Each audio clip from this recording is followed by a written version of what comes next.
Bonsoir, mesdames et messieurs, et bienvenue à ce bulletin de nouvelles hydriques des apartistes pour Au Secours, le seul bulletin de nouvelles où la vérité ne vous est pas distribuée au compte-gouttes. Eh bien, cet été au Québec, l'eau a pris de drôles de couleurs.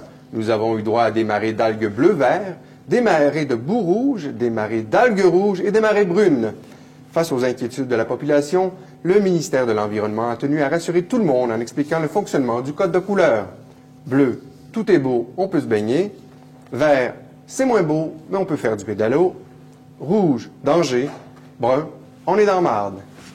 Le Québec possède 3 % des ressources d'eau douce de la planète, ce qui excite la fibre capitaliste de plusieurs personnes qui souhaitent évidemment exporter de l'eau.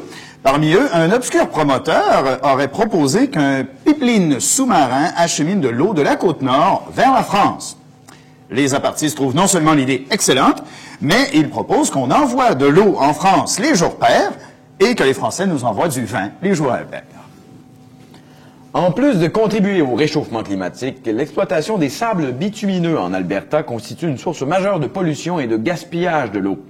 Les compagnies pétrolières répondent qu'ils travaillent à mettre au point une technique qui permettra de dépolluer l'eau souillée en utilisant une énergie générée par le pétrole. Tu pollues l'eau en extractant le pétrole, tu utilises le pétrole pour la dépolluer. Voilà ce qu'on appelle le profit perpétuel. Et des scientifiques ont découvert les preuves qu'il y avait bel et bien déjà eu de l'eau sur Mars, mais que la précieuse ressource avait mystérieusement disparu. La compagnie Suez, ex-lyonnaise des eaux, a immédiatement acheté les droits sur ces preuves de présence d'eau et a fondé une nouvelle filiale, la Martienne des eaux, qui a envoyé une mise en demeure aux Martiens pour non-paiement de factures rétroactifs.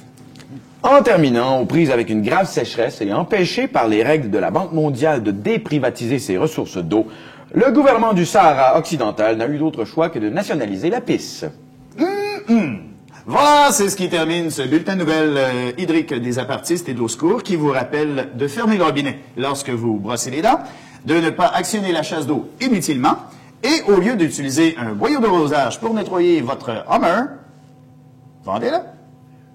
Bonsoir.